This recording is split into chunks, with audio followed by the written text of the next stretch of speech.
Hello dear students. आज मैं आपको असामान्य मनोविज्ञान के संबंध में बताऊंगा। चूँकि आप पार्ट 1 ऑनर्स की छात्रा हैं और आपको असामान्य मनोविज्ञान एक फर्स्ट पेपर में आपको सामान्य मनोविज्ञान पढ़ना है और सेकंड पेपर में आपको असामान्य मनोविज्ञान पढ़ना है। तो असामान्य मनोविज्ञान, जैसा कि इसके नाम से ही स्पष्ट हो जा रहा है कि अब जो विज्ञान है, या आप कहें कि मनोविज्ञान की यह एक ऐसी शाखा है जो असामान्य व्यक्तियों के व्यवहारों तथा अनुभूतियों का अध्ययन करता है। ठीक है। असामान्य का मतलब हुआ कि जो सामान्य से परे हो, जो सामान्य के विपरीत हो, वैसे लोगों को या वैसे व्यवहार को हम असामान्य व्यवहार कहते हैं। तो असामान्यता और सामान्यता में कोई खास अंतर नहीं होता है। सामान्य और असामान्य व्यक्तियों के व्यवहारों में कोई बहुत ऐसा अंतर नहीं होता है जिससे कि आसानी से हम यह देखकर बता सकें कि कौन सा व्यक्ति सामान्य है और कौन सा व्यक्ति असामान्य है। बल्कि सामान्यता और असामान्यता के बीच एक सापेक्षिक अंतर होता है। इसीलिए इसका सही पहचान करना बहुत कठिन हो जाता है।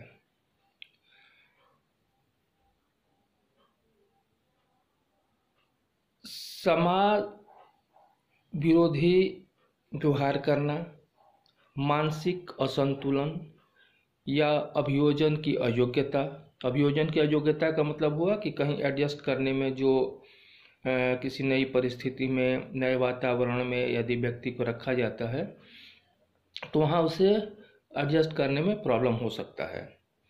तो ये सारी जो चीज़ें हैं ये असामान्यता के लक्षण हैं। लेकिन कभी कभी ऐसा देखने को मिलता है, कभी कभी क्या आप कह सकते हैं कि हर व्यक्ति में कभी कभी ऐसा अवसर आता है जबकि ये लक्षण एक सामान्य व्यक्ति में भी देखा जा सकता है। जैसे एडजस्टमेंट प्रॉब्लम हो, या जो मानसिक असंतुलन की स्थिति हो, या किसी ये जो समाज विरोधी कुछ ऐसा काम करता हो, ये सब सामान्य व्यक्तियों में भी देखने को मिलता है। इसलिए अब यहाँ पर बात यह आती है कि कैसे, किस तरह से हम ये डिफरेंसेस कर पाएंगे कि कौन सा व्यक्ति सामान्य है और कौन सा व्यक्ति असामान्य है। तो सामान्य और असामान्य के बीच मैंने पहले भी बताया है अभी आपको कि सामान्य और असामान्य के बीच की जो रेखा है वह बहुत पतली सी एक रेखा है, और यदि बहुत गंभीरता से देखा जाएगा, बहुत यदि उस पर सूक्ष्मता से उसको देखा जाएगा, तभी पता चलेगा कि कौन सा व्यक्ति सामान्य है और कौन सा व्यक्ति असामान्य है। क्योंकि एक ही व्यवहार सामान्य व्यक्तियों में भी देखने को मिलता है और वही व्यवहार असामान्य व्यक्तियों में भी देखने को मिलता है।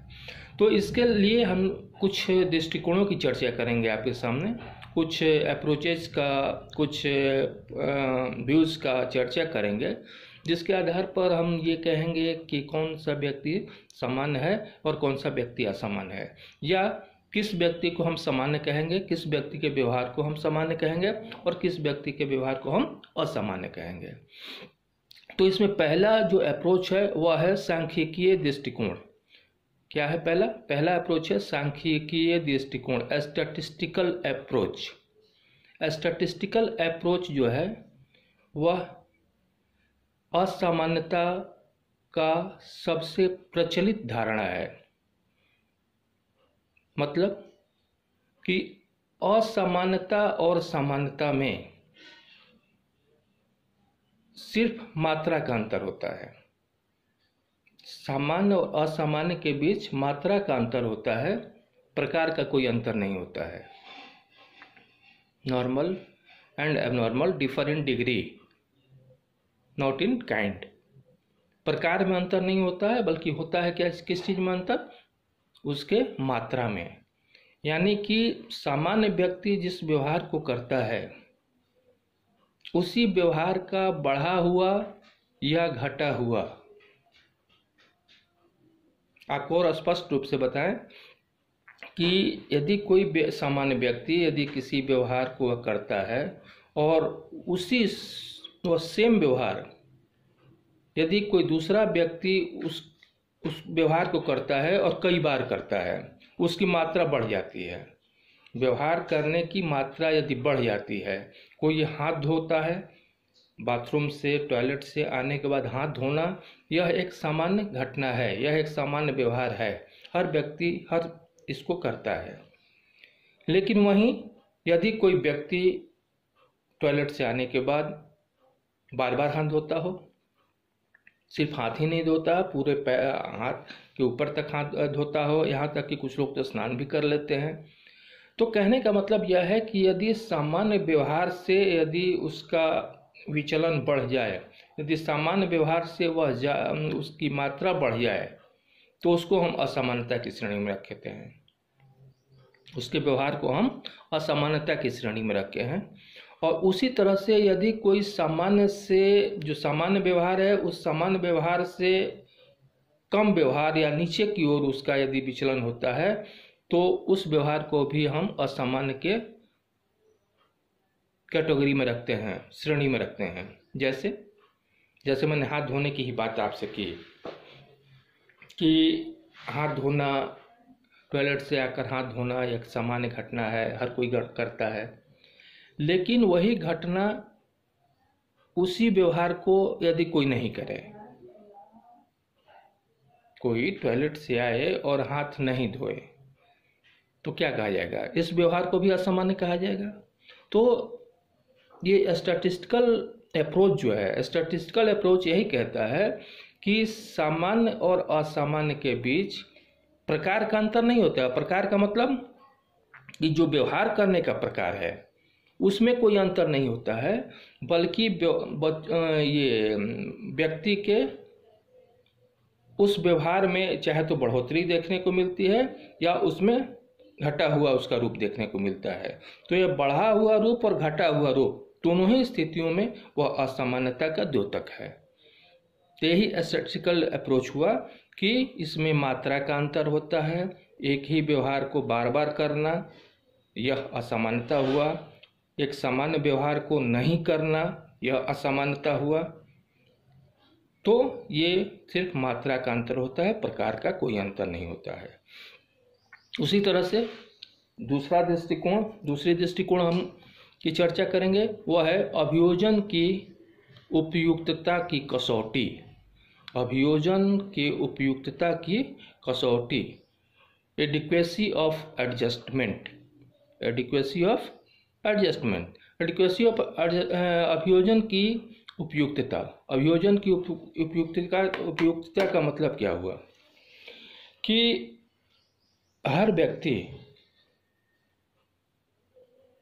किसी भी परिस्थिति में, यदि कोई नई परिस्थिति में किसी व्यक्ति को रखा जाता है, नई परिस्थिति यदि उसके सामने कोई आती है या किसी नए वातावरण में किसी व्यक्ति को रखा जाता है, तो निश्चित रूप से उसको उस वातावरण में एडजस्ट होने में समय लगता है, या हो सकता है कि उसको काफ़ी प्रॉब्लम हो, काफ़ी समस्याएं उत्पन्न हो उसके सामने उस वातावरण में एडजस्ट होने में। लेकिन कुछ दिनों के बाद वह व्यक्ति उसमें एडजस्ट कर जाता है, वह अभियोजित हो जाता है। लेकिन कुछ व्यक्ति ऐसे भी होते हैं हमारे सोसाइटी में, हमारे समाज में, कुछ व्यक्ति ऐसे भी आपको मिलेंगे जो कि यदि किसी नए वातावरण में उनको रखा जाए, उनको पहुंचाया जाए, वहाँ भेजा जाए, तो वे अपने आप को एडजस्ट नहीं कर पाते हैं।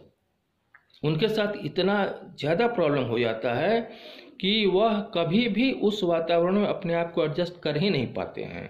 तो यह जो एडजस्टमेंट करने की, यह जो अपने आप को अभियोजित करने की जो क्षमता है, अभियोजित करने का जो सामर्थ्य है व्यक्ति में, वह सामान्य व्यक्तियों में अभियोजित करने की क्षमता जो है वह ज़्यादा सुदृढ़ होता है। वह कुछ समय के लिए, वैसे तो हर व्यक्ति को किसी नए वातावरण में रखा जाएगा तो कुछ उसको प्रॉब्लम होता है, कुछ उसके साथ समस्याएं होती हैं, कुछ उसको दिक्कतें आती हैं, परंतु वह अपने आप को एडजस्ट कर लेता है। लेकिन कुछ व्यक्ति ऐसे होते हैं जो अपने आप को कभी भी एडजस्ट नहीं कर पाते हैं। इसमें भी व्यक्ति पर निर्भर करता है, इंडिविजुअल डिफरेंसेस की बात जो हम करते हैं कि व्यक्तिगत भिन्नता, यह भी व्यक्ति पर निर्भर करता है कि कौन सा व्यक्ति अपने आप को एडजस्ट कर सकता है, कौन सा व्यक्ति एडजस्ट नहीं कर सकता है। कुछ व्यक्ति तो ऐसे होते हैं कि वातावरण को ही अपने अनुकूल बना लेते हैं। यदि उनको उस वातावरण में एडजस्ट करने में प्रॉब्लम हो रहा है तो वातावरण को ही वे अपने अनुकूल बना लेते हैं, या उतना सामर्थ्य, यदि उतनी क्षमता उनमें नहीं है तो वातावरण का अनुकूल अपने आप को ढाल लेते हैं। दो ही बातें हो सकती हैं आदमी के सामने, चाहे तो यदि हम इतने सामर्थ्यवान हैं, इतनी क्षमता है हम में, तो हम वातावरण को अपने अनुकूल बना लेंगे, या उतना हमें सामर्थ्य नहीं है, उतना हम टैलेंटेड नहीं है कि हम वातावरण को अपने अनुकूल बना सकें, तो हम वातावरण के अनुकूल अपने आप को ढाल लेते हैं। ये होता है अभियोजन की उपयुक्तता की कसौटी। उसी तरह से तीसरा जो दृष्टिकोण है सामान्यता और असमानता के संबंध में, वह दृष्टिकोण है परिपक्वता की कसौटी। तीसरा जो दृष्टिकोण है वह है परिपक्वता की कसौटी, criteria of maturity. Criteria of maturity, ये परिपक्वता की कसौटी क्या है? परिपक्वता की कसौटी का मतलब होता है कि समाज, जिस समाज में हम रहते हैं, क्योंकि हर व्यक्ति किसी न किसी समाज में रहता है, ऐसा नहीं है कि वह शून्य में रहता है, वह किसी न किसी सोसाइटी में रहता है, किसी न किसी समाज का एक अंग होता है, किसी समाज का एक सदस्य होता है। तो हर सोसाइटी का अपना एक नॉर्म्स होता है, ठीक है। और समाज हमें उम्र के अनुसार या हमको परिपक्वता के अनुसार हम कितने मैच्योर्ड हुए हैं, उस मैच्योरिटी के आधार पर समाज आपसे कुछ एक्सपेक्ट करता है। मतलब समाज आपसे अपेक्षा करता है कि आप यदि उस समाज के हिस्सा हैं तो उसके नॉर्म्स के अनुकूल आप व्यवहार करेंगे। यह हर सोसाइटी आपसे एक्सपेक्ट करता है। जिस तरह से आप समाज से कुछ एक्सपेक्ट करते हैं, समाज से जैसे कुछ आपकी ये रहती है, प्रत्याशा रहती है, उसी तरह से हर समाज भी व्यक्ति से कुछ न कुछ एक्सपेक्ट करता है, कुछ न कुछ उसको आशा लगी रहती है व्यक्ति से। तो जैसे कि परिपक्वता संबंधी दृष्टिकोण को हम 3 वर्गों में बांटे। यदि एक हो गया उम्र, मान लीजिए कि आप जिस उम्र के व्यक्ति हैं, यदि उस आपसे एक खास उम्र के बाद आपसे अपेक्षा की जाती है कि आपका क्या व्यवहार होगा। जब आपकी उम्र बढ़ती है तो आपसे अपेक्षा भी किया जाता है कि आप का व्यवहार कैसा होगा। तो यदि आप अपने उम्र के अनुकूल व्यवहार करते हैं तो निश्चित रूप से आप एक सामान्य व्यक्ति हैं, और यदि आप अपने उम्र के प्रतिकूल व्यवहार करते हैं, जैसे कि जो आपका उम्र है उस उम्र के जो सामान्य लोग हैं, जो सोसाइटी के मेजॉरिटी लोग जिस उम्र के हैं और वैसा व्यवहार करते हैं, वैसा व्यवहार यदि आप नहीं करते हैं तो आपको असमानता के श्रेणी में रखा जा सकता है। क्योंकि परिपक्वता का एक कसौटी है उम्र भी। उम्र जो है उसके अनुसार आपको व्यवहार करना होता है, सामान्य या असामान्य कहलाने के लिए। उसी तरह से उम्र के साथ साथ सेक्स, यहाँ तक सेक्स की बात आती है, यौन का बात आता है कि आप पुरुष हैं, महिला हैं, जिस सेक्स से बिलोंग करते हैं आप, तो आपसे यह अपेक्षा की जाती है कि आप जिस सेक्स से बिलोंग करते हैं उसके अनुकूल व्यवहार करेंगे। पुरुष हैं तो पुरुष की तरह, महिला हैं तो महिला की तरह आपका व्यवहार होना चाहिए। ऐसा नहीं कि पुरुष हैं और महिलाओं की तरह आपका व्यवहार हो रहा है। पुरुष हैं, लंबे लंबे बाल, कान में कुंडल, होठ पे लिपस्टिक, इत्यादि इत्यादि लगाए हुए हैं। तो यह व्यवहार चूँकि आपके सेक्स का अनुकूल नहीं है, इसलिए इस व्यवहार को असामान्य कहा जाएगा। उसी तरह से मान ली कोई लड़की है, लड़कों जैसा छोटा छोटा बाल, लड़कों जैसा पहनावा, लड़कों जैसा बोलचाल, ये सब हो, तो उसको भी हम असामान्य की श्रेणी में रखेंगे। क्योंकि जिस सेक्स से जो व्यक्ति बिलोंग करता है, जो ह्यूमन बींग्स बिलोंग करता है, उसके अनुसार यदि उसका व्यवहार नहीं होगा तो उसको असामान्यता की श्रेणी में रखते हैं। उसी तरह से सामाजिक या स्टेटस कहें, सोशल स्टेटस कहें, सामाजिक स्तर कहें उसको, सामाजिक स्तर के अनुकूल भी व्यवहार होना चाहिए। यदि सामाजिक स्तर के अनुकूल आपका व्यवहार नहीं होता है तो आपको असामान्य कहा जा सकता है। जैसे कि आप कोई बड़े अफसर हैं, ठीक है, आप कोई बड़े अफसर हैं, तो अफसर वहाँ हैं जहाँ की आप कार्यरत हैं, जिस ऑफिस में आप काम करते हैं, वहाँ के आप बहुत बड़े अफसर हैं। लेकिन जब आप अपने घर में, परिवार में रहेंगे, अपने दोस्तों के साथ रहेंगे, अपने समाज में रहेंगे, तो वहाँ यदि अफसरी करेंगे आप कि हम अफसर हैं और हमारा व्यवहार जो ऑफिस में होता है वही व्यवहार समाज के साथ, वही व्यवहार दोस्तों के साथ, वही व्यवहार परिवार के साथ यदि करने लगते हैं, तो ऐसी स्थिति में भी हमको असामान्य के श्रेणी में रखा जा सकता है। क्योंकि सोशल स्टेटस जो आपका है वह सोशल स्टेटस सिचुएशन पर निर्भर करता है। वह सामाजिक परिस्थिति जिसमें आपको व्यवहार करना है, उसके उस सामाजिक स्थिति के अनुकूल यदि आप व्यवहार नहीं होता है, घर में आप कलेक्टरी करने लगेंगे और घर में व्यवहार करते हैं वही यदि ऑफिस में करने लगते हैं, तो यह आपका व्यवहार असामान्य की श्रेणी में आएगा। क्योंकि हर परिस्थिति के अनुसार व्यक्ति को अपने व्यवहारों में परिवर्तन करना होता है। एक सामान्य व्यक्ति का यही गुण है कि परिस्थिति के अनुसार अपने व्यवहारों को बदले और उसके अनुकूल यदि व्यवहार करेगा तो सही है, तो उस व्यक्ति को आप नॉर्मल कर सकते हैं, तो उस व्यक्ति को हम सामान्य कहते हैं। यदि परिस्थिति के अनुकूल वो व्यवहार नहीं करता है या अब सामाजिक स्तर के अनुकूल यदि व्यवहार नहीं करता है, उसका जो सोशल स्टेटस है उस स्टेटस के अनुकूल यदि व्यवहार नहीं करता है, तो हम उसको असामान्य की श्रेणी में रखेंगे। उसी तरह से नेक्स्ट जो है वह है दैहिक कसौटी, फिजिकल क्राइटेरिया।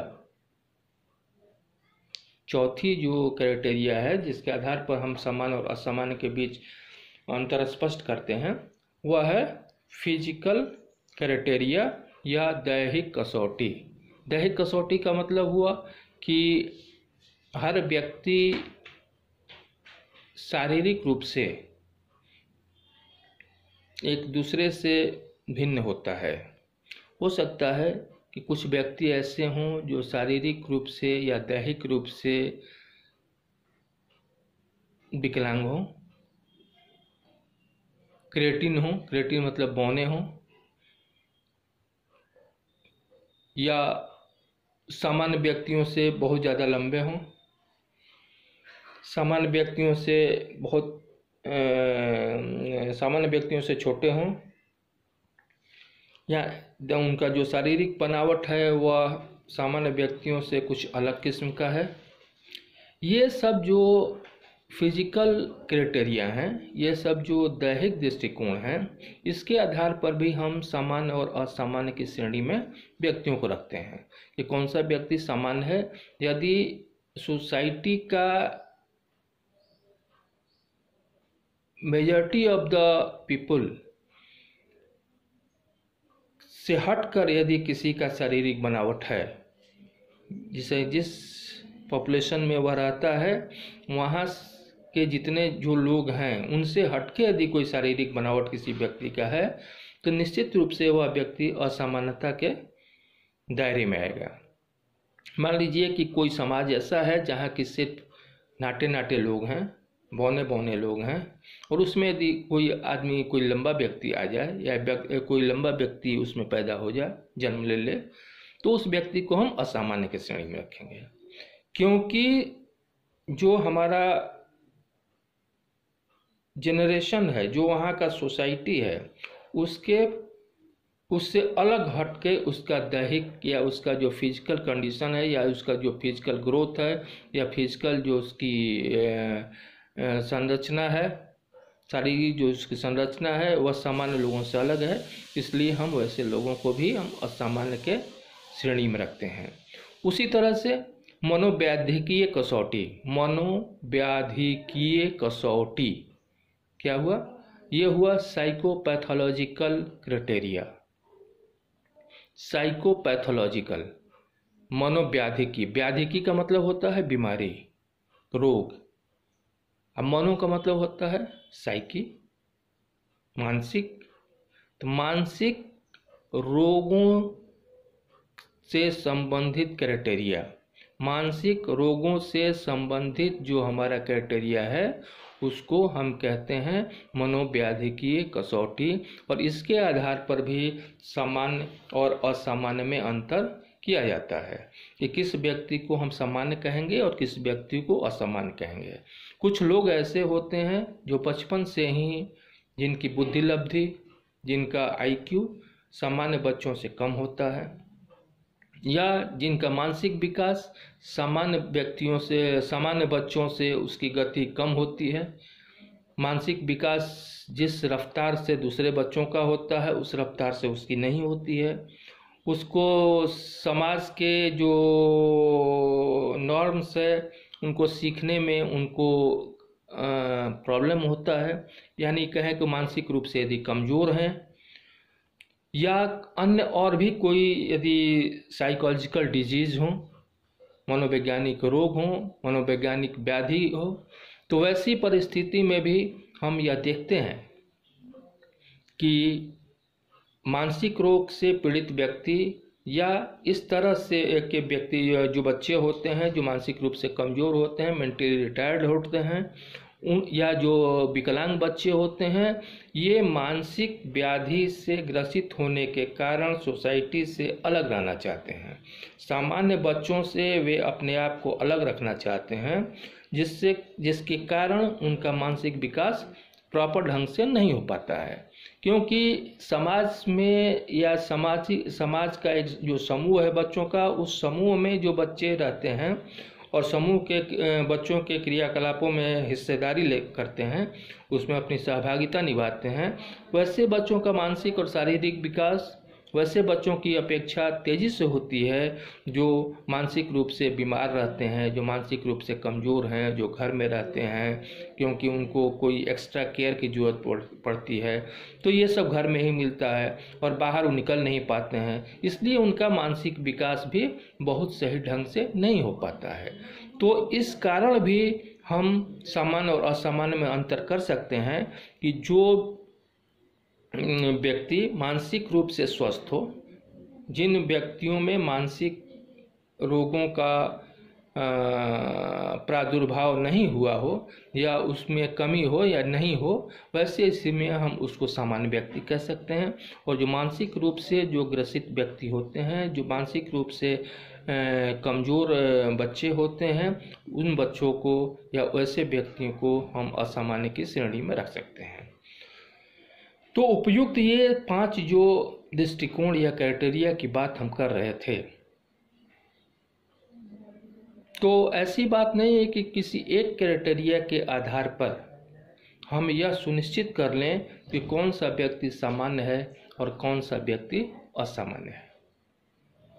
कोई एक क्राइटेरिया के आधार पर, मान लीजिए कि हम शारीरिक दैहिक जो क्राइटेरिया था, दैहिक जो दृष्टिकोण था, उसके आधार पर हम यह कह दें कि यह व्यक्ति असामान्य है। सपोज कि छोटा व्यक्ति, नेपोलियन की ही बात लें आप, कद में बहुत छोटा था लेकिन बहुत महान व्यक्ति था, तो क्या हम उसको असामान्य कहेंगे? नहीं। तो उसी तरह से किसी एक क्राइटेरिया के आधार पर, किसी एक दृष्टिकोण के आधार पर हम किसी भी व्यक्ति को सामान्य और असामान्य नहीं कह सकते हैं। सामान्य और असामान्य कौन सा व्यक्ति है कौन सा व्यक्ति सामान्य है, कौन सा व्यक्ति असामान्य है, इसको जानने के लिए यह जरूरी है कि हम उसके सारे ये जो क्राइटेरियाज हैं, सारे जो ये दृष्टिकोण हैं, उनको यदि देखा जाए, उनको यदि समाहित किया जाए एक में, और सारे दृष्टिकोणों से यदि उनका अध्ययन किया जाए, तभी हम यह बता सकते हैं कि कौन सा व्यक्ति सामान्य है और कौन सा व्यक्ति असामान्य है। इसके लिए एक क्राइटेरिया है जिसको कहा जाता है सर्वदर्शन ग्राही कसौटी। सर्वदर्शन ग्राही कसौटी, एक्लेक्टिक अप्रोच। कौन सा अप्रोच? एक्लेक्टिक अप्रोच, सर्वदर्शन ग्राही कसौटी। ये जो कसौटी है, ये जो अप्रोच है, इसमें उपयुक्त जो पांचों कसौटियां थीं, पांचों जो दृष्टिकोण थे, उन पांचों दृष्टिकोणों के आधार पर हम किसी व्यक्ति को के सामान्यता और असामान्यता के संबंध में हम विवेचना करते हैं, या उनके बारे में हम समझने की कोशिश करते हैं कि कौन सा व्यक्ति सामान्य है और कौन सा व्यक्ति असामान्य है। तो ये हुआ आपका असामान्यता के संबंध में विभिन्न कसौटियाँ। हो सकता है, ज़्यादा संभावना है इसकी कि यह आपके लिए एक उपयोगी आंसर हो, जो कि आपके परीक्षा के लिए उपयोगी हो, आपकी परीक्षा में आ भी सकता है। इसलिए आप इसको पढ़ेंगे, और जहाँ कहीं भी आपको कोई प्रॉब्लम होगा, जहाँ कहीं भी इसको समझने में आपको कोई प्रॉब्लम होगा, तो आप हमसे डायरेक्ट कांटेक्ट कर सकते हैं। और मेरा फ़ोन नंबर है 9431483230। ये मेरा फ़ोन नंबर है, उस पर आप कांटेक्ट करके, और इस संबंध में यदि कहीं आपको कोई असुविधा हो समझने में, तो आप हमसे कांटेक्ट करके और हमसे बात करेंगे। हम आपकी समस्या को सुलझाने का, आपकी समस्या का समाधान करने का हर संभव कोशिश करेंगे। और इसी के साथ आप हमसे कांटेक्ट में रहें, हमेशा कभी आपको ये लेक्चर के माध्यम से कुछ ना कुछ आपको बताते रहेंगे, और आप उसका लाभ उठाएं, क्योंकि ये कोविड-19 के चलते सारा ये बंद है। कोई क्लासेज अभी निकट भविष्य में दिखाई नहीं दे रहे हैं, लेकिन क्लासेज जो ही कॉलेजेस खुलेंगे और आपकी परीक्षाएं सामने होंगी आपकी, इसलिए विश्वविद्यालय ने यह निर्णय लिया है कि सभी छात्राओं को उनके घर पे ही पढ़ाया जाए, ऑनलाइन पढ़ाया जाए, और उससे ही वे लाभान्वित हों और परीक्षा में वे शामिल हों। इसलिए आपसे यह गुजारिश हो गई मेरी, मैं आपसे यह रिक्वेस्ट करूंगा कि आपको कोई भी प्रॉब्लम हो तो आप जब भी आपको इच्छा हो, आप फ़ोन के माध्यम से हमसे बात करके आप अपने प्रॉब्लम को सॉल्व कर सकते हैं। धन्यवाद। आप अपने घर में रहेंगे, स्वस्थ रहेंगे, सुरक्षित रहेंगे, आप घर से बाहर नहीं निकलेंगे। इसी के साथ मैं आपसे विदा लेता हूं अगले क्लास के लिए। धन्यवाद।